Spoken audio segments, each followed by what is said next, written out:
अवसर दिया। पिछली बार भी मंत्री जी प्रश्न थे आपके विभाग के, पर हम लोगों को बैठ जाओ, इस सदन को आपकी कमी खली। राम सिंह बैठ जाओ, सारे प्रश्नों के उत्तरों की अपेक्षा थी। राम सिंह बैठ जाओ, खड़े होकर बात नहीं करो, आप भी अपनी सीट और पूरी उम्मीद थी कि उत्तर आएंगे, पर जनप्रतिनिधियों को निराशा हुई। इस बार आप सत्र में उपस्थित हैं और हमें पूरा भरोसा है कि आप स्पष्ट तरीके से और पूरे उत्तर हमें जरूर देंगे। अध्यक्ष जी, मेरा प्रश्न जो था वो औद्योगिक विभाग मंत्री जी से ये था कि प्रदेश में इन्वेस्टर समिट मीट हुए 2017 से लेकर के 2022 के बीच में 2 इन्वेस्टर समिट मीट हुए। 35.5 लाख करोड़ का MOU साइन हुआ और उसमें आपका जो ये ग्राउंड ब्रेकिंग सेरेमनी हुई उसमें कितने के निवेश का शिलान्यास हुआ, ये मेरा सवाल था।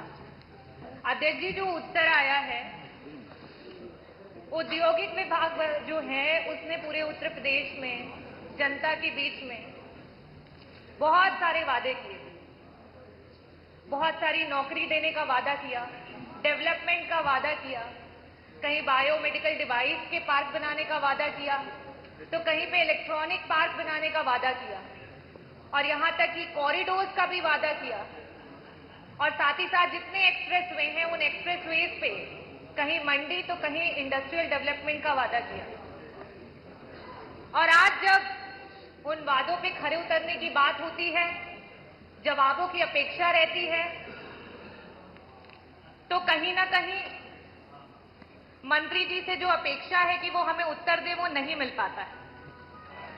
पहला जो प्रश्न था वो ये था कि 35.5 लाख करोड़ के MOU में कितने का निवेश आया। मंत्री जी, आपका जवाब है कि सिर्फ और सिर्फ 1,14,000 करोड़ का निवेश आया, जो कि आपके पूरे MOU का 3% भी नहीं है।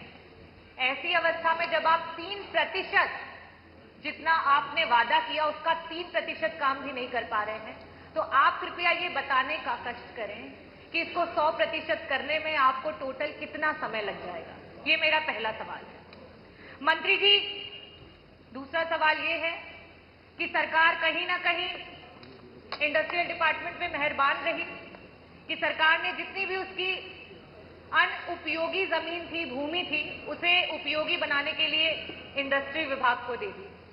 मैं इंडस्ट्री विभाग के मंत्री जी से ये पूछना चाहूंगी कि आपने उस कितनी भूमि है जिनको उपयोगी बना दिया, जहां पे इंडस्ट्रीज बना दी। क्योंकि आज आए दिन हम अखबारों में पढ़ रहे हैं कि हमारे किसानों के पास ना तो बिजली है, न पानी है और न सड़क है।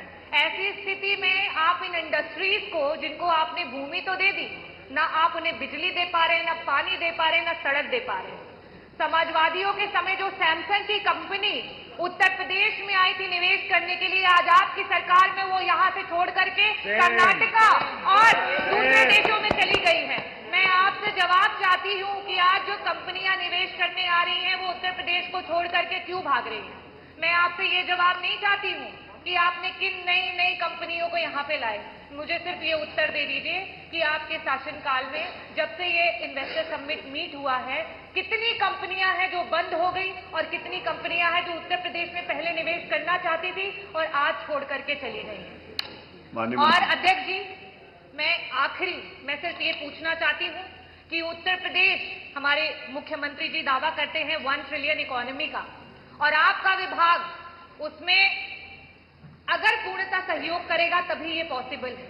तो क्या आप बताने का कष्ट करेंगे कि आज इन परिस्थितियों में उत्तर प्रदेश का इंडस्ट्रियल ग्रोथ रेट क्या है, और जिस ग्रोथ रेट से आप चल रहे हैं, कितने दशकों में आप उत्तर प्रदेश को 1 ट्रिलियन इकोनॉमी बना पाएंगे? कृपया करके बस इसका स्पष्ट मैं चाहूंगी, अनुरोध करूंगी कि आप बस इन्हीं सवालों का उत्तर दें। माननीय अध्यक्ष जी, पहले तो माननीय सदस्य ने जो प्रश्न किया है